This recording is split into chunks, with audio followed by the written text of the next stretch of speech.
En 58, le Real Madrid achète Ferenc Puskás pendant que le Barça a déjà l'un des meilleurs joueurs hongrois de l'histoire, László Kubala. Et je suis Bernard de la chaîne Occitanie Productions et d'une autre chaîne qui vient d'ouvrir. Et il y aura une vidéo dans pas longtemps. Mais concentrons-nous sur László Kubala.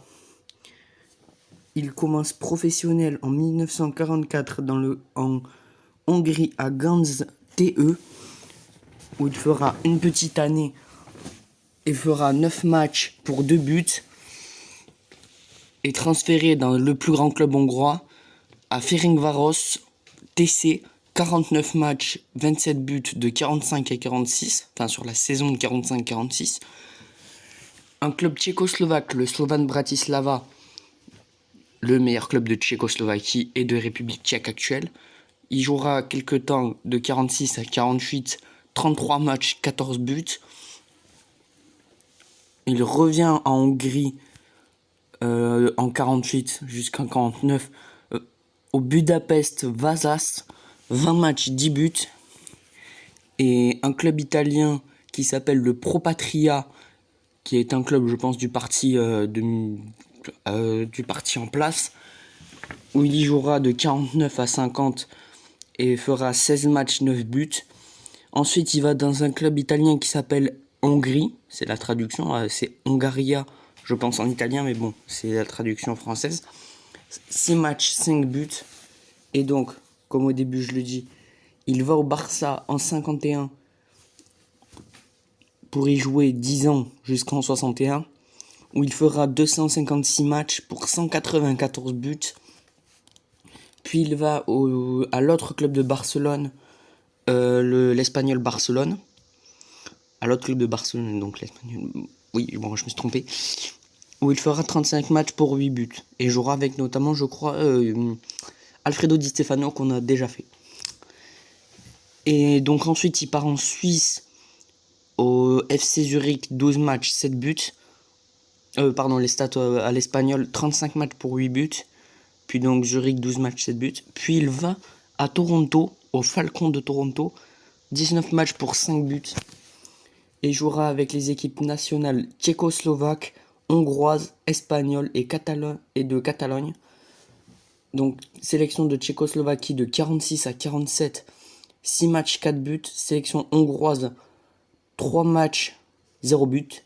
Puis la sélection espagnole de 53 à 61, sa plus longue expérience. Ah non, pardon. Et il y a aussi celle de Catalogne qui est assez longue.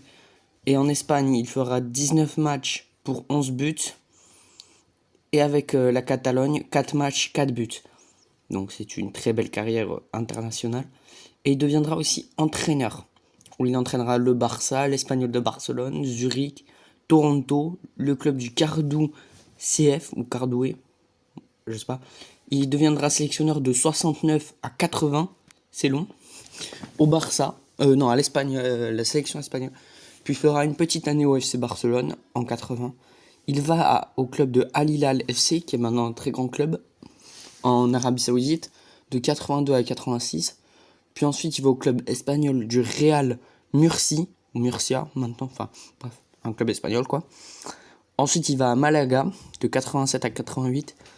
Puis au club de Elche, en français quoi, de 88 à 89. Puis deviendra sélectionneur de la Catalogne en 90 et sélectionneur du Paraguay en 95. Donc maintenant, nous allons nous étendre sur son palmarès. Donc, palmarès en club. Vainqueur de la Coupe des Villes de Foire en 58 et en 60, donc c'est l'ancienne Europa League. Il gagnera la Coupe Latine en 52, c'est l'ancienne Ligue des Champions. Ensuite gagnera le championnat d'Espagne en 52, 53, 59 et 60 avec le Barça. Gagnera la Coupe d'Espagne en 51, 52, 53, 57, 59 aussi avec le Barça. En fait, il a tout gagné en Espagne avec le Barça. Gagnera la Super Coupe d'Espagne en 52, 53.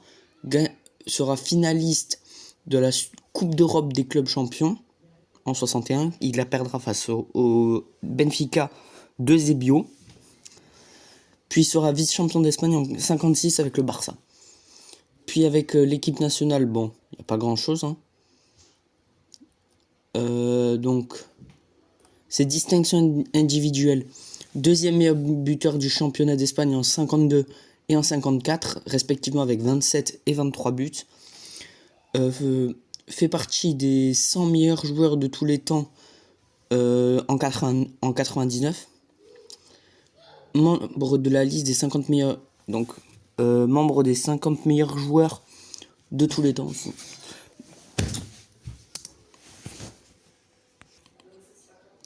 Et nous allons finir cette vidéo, donc, voilà, par contrariement. Bref, donc voilà, abonnez-vous, allez voir ma chaîne que je vais mettre en description de la vidéo. Au revoir, bye.